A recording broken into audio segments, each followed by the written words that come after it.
How's it going, guys? Welcome back to the channel. We're going to be checking out Amsterdam's new neighborhood. Now, this video right here was posted 9 months ago. So theoretically, I would assume it was a new video, a new neighborhood at the time of posting 9 months ago, unless the content creator that did the original video was late on it, right?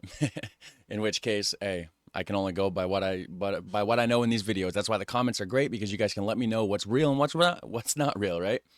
Anyways, we have right here Amsterdam's new neighborhood by the channel Houthaven,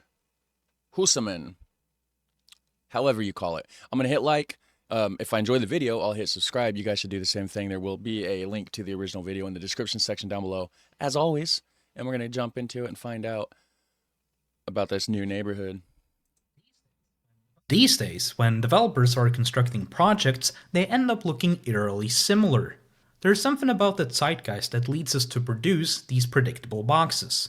The dominant architectural style is in part responsible for this.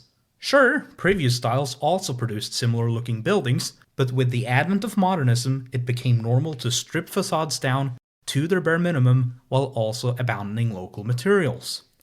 To be fair, modernist architecture can be incredibly diverse, and if So at this point, my microphone decided to cut out. So I was actually talking about how you don't actually see that here. It looks like a UFO or something crash landed into an old building. Like that's really, really cool. Definitely not something that you would see here in America. And then I was looking for the flag. It looks like there's a flag on the right-hand side. I was trying to figure out what country it was from. It turns out it's a German flag on the right-hand side there. architects themselves had solely been responsible for designing new builds, our cities would have looked very different. But they're not. Behind these new projects are often developers that share the same goal: profit maximization. And it just so happens to be that a minimalist interpretation of modernism is their best friend. And this part here, I was talking about how it looks like there's an architecture style in the 60s called, it was like 60s industrialization architecture, something like that. I was talking about how it reminds me of that. I don't really care for the style. Um, yeah, pretty much. I don't know what's going on with my audio, but hey, power of editing, guys. We're getting through it, okay? When taken to the extreme, they go on to produce copy-paste buildings, a sight that has gotten all too common. I was therefore pleasantly surprised to one day randomly discover that there is an entire neighborhood being developed in Amsterdam that challenges current building practices. Upon further investigation, I was convinced that this place was worth a visit. So on my first trip to Holland, I went to see a construction site. All right, so here I was noticing how there's a flag. I was thinking like, okay, maybe this is just a flag from the country that he was from. And I went to look at his channel to see, where's the country from that this guy's channel is from. And it turns out that this channel is made in Germany. So I don't know where the yellow, red, and blue flag comes from necessarily. But yeah, that's what I was talking about at that moment in time right there.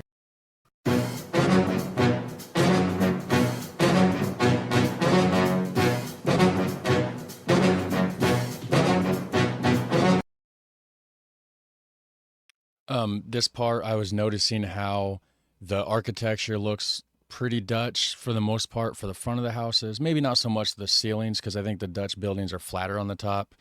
I was mentioning how cool it looks. There's another flag up top. I don't know what that flag is, but we can clearly tell that this is not the Netherlands. And I think, yeah, I'm pretty sure I went to look to see um, if it was a Luxembourg flag. I was thinking maybe it's the flag of Luxembourg. And then I realized that nope, the Luxembourg flag looks like the Dutch flag, but with a lighter color blue. And then, it's like, I should have known that, of course. And then at this point right here, I was like, hey, there's my other channel because I accidentally hit the other tab. So if you're into gameplay, I do have a channel called Charlie Games, and I do a lot of art content. I'm going to be doing some Minecraft, some Cyberpunk, checking out some other games like that. Northwest of the city center, we find Houthaven, a former harbor that is currently undergoing development and being transformed into a residential area. Right now, 2/3 of the buildings have been constructed, and the project is set to be completed by 2025. Once finished, the neighborhood will have 2,700 new housing units. It will also host a range of buildings that draw inspiration from Amsterdam and this specific location. Basically right here, I was like, well, why this specific location? Where is this location even at, and why that? Houthaven, meaning timber port, was once a bustling center for the handling, storage, and processing of lumber. The port was constructed in 1876 and remained busy until the 50s when ships had become too large and a decision was made to relocate the industry. And this is where I was like, yeah, you don't want another Suez Canal incident. You know what I'm talking about. To the outskirts of the city. The newly freed up land lay dormant for many years. It wasn't until 1994 that a series of proposals to revitalize the area were submitted. These proposals were rejected, resulting in the construction of temporary studio area were submitted. And this is the point where I started talking about the proposed things right there. And then I'm like, oh crap, I don't have any sound. So now you see me fiddling with my microphone. I'm saying hello, hello, realizing that nothing can be heard. And then right here is where I get it back. Hello? Okay, I'm back. I don't know where my microphone went. I don't know how long it was gone. But anyways, I'll fix it when I do the edit.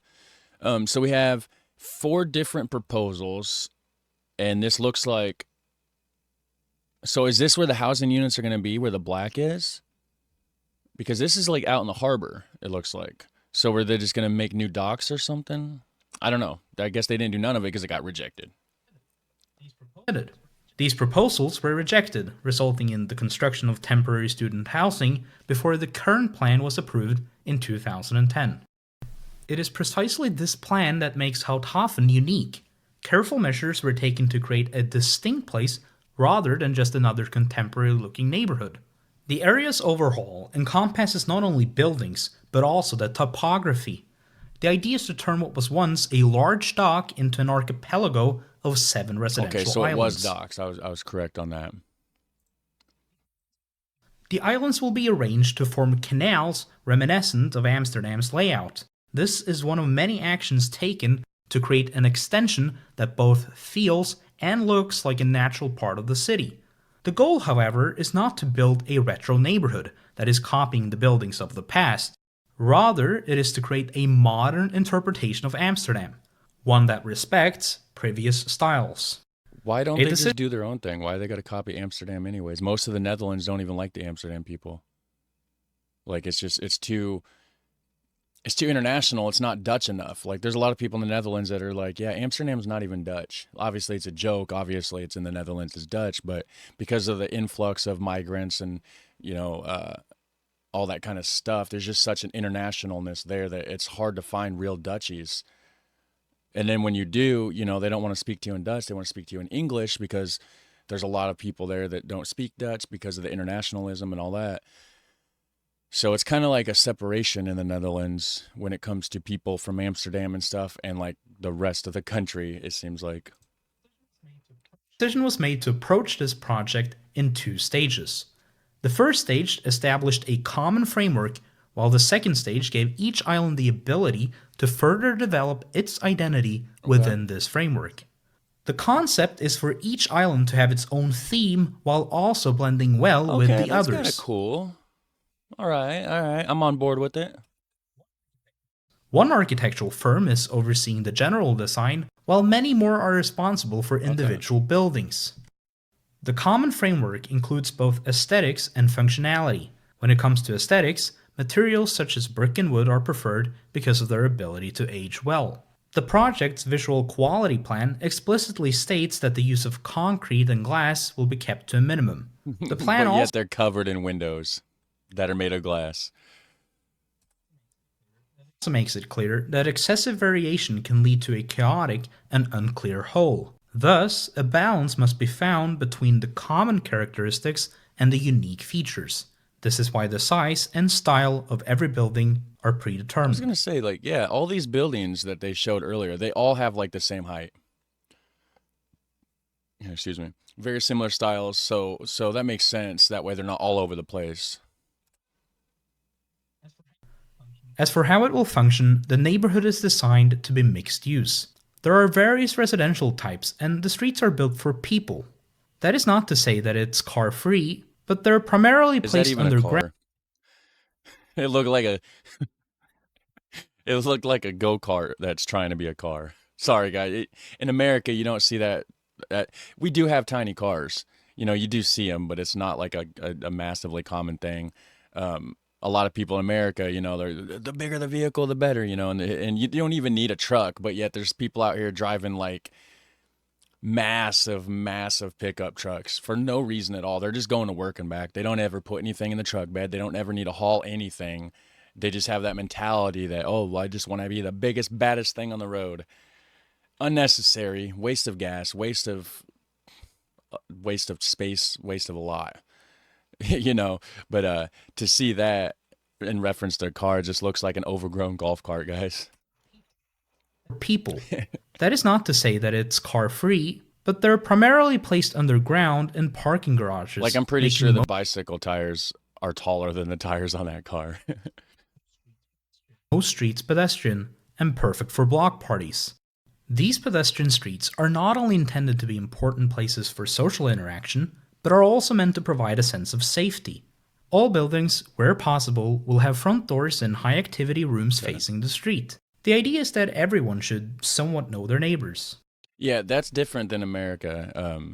You guys are definitely more social. Like I was watching a video the other day, and it was Amsterdam. It was actually by it was Tico from Amsterdam. So check out his channel. He actually reacted to one of my videos where I was reacting to the lady that said that or the Netherlands is like the worst country in Europe. Here's why video. He did a reaction to my reaction, Tico from Amsterdam. But I was watching a video the other day where he was doing like I think it was on November 4th or 5th or December 4th or 5th, and going through Amsterdam and stuff like that. And it was like rainy, cold out, and there was just so many people out doing stuff.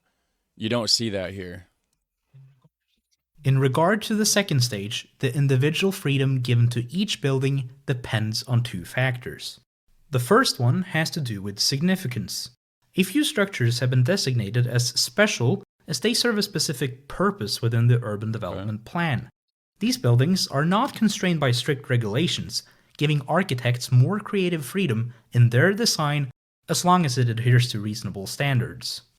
The other factor has to do with the theming of each island. Some are more rigid, while others offer opportunities for experimentation. One of these more experimental parts of the project is the port. It was the first section to be built and is definitely the odd one. What truly sets it apart from the others, besides being on the mainland, is the size. It consists of two rows, one reaching heights of up to 40 meters and another in line with the buildings on the opposing side of the canal. It is the most modern looking section and its shapes are more diverse. Each building in the front row has a design that corresponds to the building immediately behind it. Some even Oh, I didn't notice that. It does. They're very similar to the one behind, so they match. That's cool. look like miniatures. It draws inspiration from contemporary developments in Amsterdam and abroad. The section is mixed use with plenty of offices located right next to the canal. This stands in contrast to the neighboring island, which is solely residential. It incorporates traditional Dutch design, yet a close examination also reveals a modern touch through its contemporary windows and balconies and lack of ornamentation. Yeah, those windows and everything, it just reminds me of the 60s industrialized buildings that you get here. Initially, I believed that the identical looking rows, as seen here, here, and here, were cost saving measures, but as I quickly found out, it's intentionally designed this way. The buildings are meant to mimic warehouses, where this pattern is commonly Okay, found. except for that's certainly not the Netherlands either. That's like Norway or something, I think. Even though there are no businesses on the island, the buildings are quite flexible, and it wouldn't be surprising if some of these ground floors will be transformed into cafes or restaurants at some point. Moving on, we find the second island. This one consists mostly of townhouses. The buildings are influenced by the works of Frank Lloyd Wright, Cornelis Blau, and William Dudok. Frank Lloyd Wright. I forgot about him. His architecture is great. Although I did watch a video at one point in time how it was talking about how a lot of his architecture had problems. Like it visually stunning, but leaks, faulty, just issues in the design plan. It was more heavily influenced by the visual than the actual how well does it function kind of thing. So there's some bit of function issues and some leaks here and there. Just like the cube houses in Rotterdam, there was somebody from the channel, one of the viewers that watches the channel, I did a reaction to the cube houses, and they said that they helped to build them, and they do maintenance work on the cube houses and stuff like that. And he said, like, as much as they look beautiful, he said they're a pain in the backside because there's just so many issues with, because of all the weird angles and this and that, that like going in and doing maintenance work when something breaks is a whole nother thing. So, and that's what I've heard about the Frank Lloyd Wright architecture. And I've never heard of these people here, Cornelius Blau.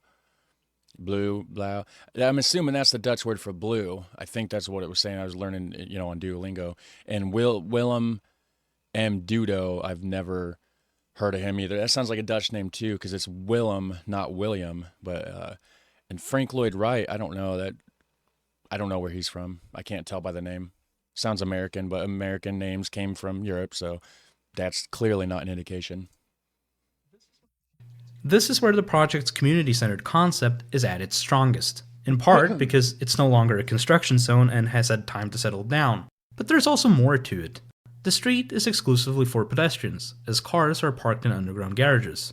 What's more, residents are free to furnish the public space to ensure a lively place. So I gotta go back just a second. I know it's annoying, guys. Look at this thing right here. That is cool. It's floating across. That's a light, I'm assuming. It looks like, for a split second, I'm like, is that a UFO? Like, is he really just going to gloss over that there's a UFO in the sky? But it's clearly not. You can see an electric line going here. I don't know how well you guys can see it, but right here you can see an electric line just a little bit right there going across to provide electricity. So I'm assuming it's suspended by cables, but that is cool. I've never seen something like that. Like that is very cool. As cars are parked in underground garages. What's more, residents are free to furnish the public space to ensure a lively place. During my visit, several people could be seen relaxing next to their front doors, surrounded by plenty of green. Not only on the ground, but also on the walls. And I know it doesn't have anything to do with the video, but what kind of trees are these? Because those look very cool. It looks like a mix of, it's like a walnut tree mixed with like a spruce. I don't know if we have these specific trees around here, actually. That is very cool looking. Like the leaves look very walnut leafy, but the shape of the overall tree looks like a spruce or like some sort of evergreen.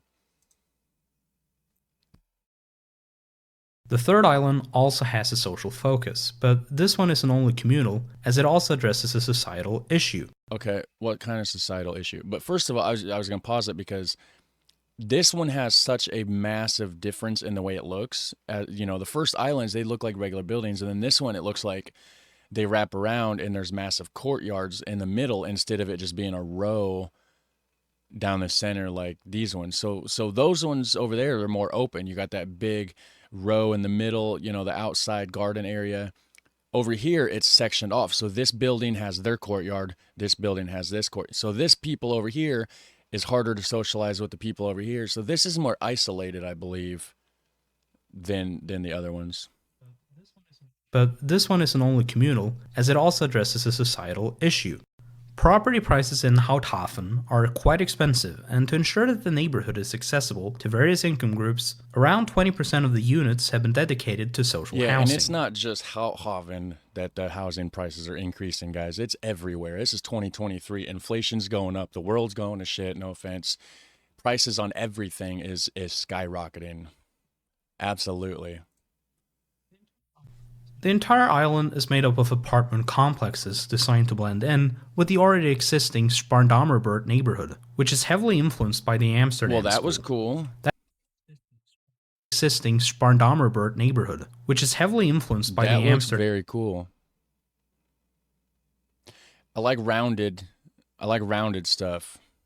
Like that just looks very interesting. It feels like it's missing something. Like they should put like a giant clock up here, or like a tower, like with a peaked roof, or something. It just looks like it's built up to hold something that there's nothing there, and it actually looks like razor wire. Is that a prison? Is there razor wire on the top of that? All right, we're gonna continue. Amsterdam school. That's why this section has taken on the same style. Island 4 is perhaps the one where you'll find the greatest differences between the buildings. It aimed to be experimental and gave young architects the opportunity to partake in the project. They were encouraged to use a wide range of colors, shapes, and decorations to highlight the individuality of each building. This is also a gated community, where most buildings have fenced-in front yards. The last section that I got to see was Island number 5. Here, houses are inspired by 19th century Amsterdam, and they all form a collective through the usage of white details. The street is noticeably wider, allowing for ample green space in the middle. As for the 2 remaining islands, they were still under construction, so there's obviously not much to show. Number 6 is supposed to be built using timber, referencing the area's history and trade with Scandinavia, while number 7 will be another one. I knew it. That one picture was referencing, like, they were talking about the warehouse buildings, this and that, and I was like, oh, that looks like Norway. I bet it was Norway or Denmark or, somewhere, Sweden maybe. But, yeah, so the timber ones, that does look a lot like that Norwegian kind of vibe. While number 7 will be another one influenced by the Amsterdam school. Although not a part of the project, at the very end of it stands a massive building called Pontsteiger, which appears to emphasize the area's previous role as a bustling port. As Houthaven has yet to be completed, it is difficult to judge how successful the project is or will be. Nevertheless, there are clues pointing in a certain direction. If we are to judge the project from a real estate agent's point of view, it has obviously been successful. In a buy option raffle, more than 10 times as many potential buyers participated as there were homes listed. Mind you, this is an expensive area. Well, Amsterdam in general is an expensive area. It no matter what country you go to, if you go to the capital city or just a big city, like the bigger the city, the higher the population, the higher the price. That's just how it goes. However, one should not only view the project from a financial lens. After all, the ones responsible for designing it had other goals in mind, some of which are in the process of being realized. During my visit, I experienced a pedestrian-friendly, mixed-use Amsterdam neighborhood, albeit quieter than I personally would prefer. If this will change when construction is completed is anyone's guess, but if it does, the area should be able to accommodate more visitors. Dutch architecture, or city design, is quite flexible, and as already mentioned, I can easily envision some ground floors being converted into businesses. Okay. As to whether this neighborhood can be easily replicated, the answer is likely no. Anything can be replicated, guys. You just got to do it the right way. Houthaven, compared to most developments, is considered prime real estate. It is close to downtown Amsterdam, which is reached faster by bicycle than by car. Yeah. It also offers waterfront views to all its units. Thus, the land is priced higher than the city average, and as a consequence, ends up attracting high-income earners. Since most members of this group also prefer to live somewhere special, you don't want it to be too cheap because then you get the riffraff in there, and next thing you know, you got another ghetto. and have the flexibility to choose where to buy, developers targeting these individuals are more likely to include unique design elements. After all, the added costs of ornamentation and other customized features account for a smaller percentage of the overall cost relative to most developments. In other words, the free market has the incentive to make these places special. Unfortunately, that incentive does not exist for your typical new build. And as long as it remains more profitable and socially acceptable to just build residential boxes, they will continue to pop up. A change would likely require political action, but we'll leave that for another video. My first trip to Holland was a lot of fun, and Houthaven definitely added to the experience. Having already seen former docks being transformed into modern residential areas, Yeah, it was that's kind of cool looking. So Oslo, that's Norway, right? Um, yeah, that looks kind of cool. interesting to witness a different approach. Don't get me wrong, Houthaven didn't feel like a retro neighborhood, and yet accomplishes something very few contemporary developments manage to do: a connection to a specific place. It felt like Amsterdam. It also approaches city design in a quirky way that I found truly fascinating. The idea of creating distinct islands makes for an interesting walk when traversing the whole axis at once. The best analogy I can give is to wander through several rooms of a large palace. Inevitably, the three pairs of opposites were also in the back of my mind during my time there, and in my opinion, they could all be witnessed to various degrees. The strongest of them all was the tradition and progress pair, where they clearly managed to incorporate both qualities without doing this.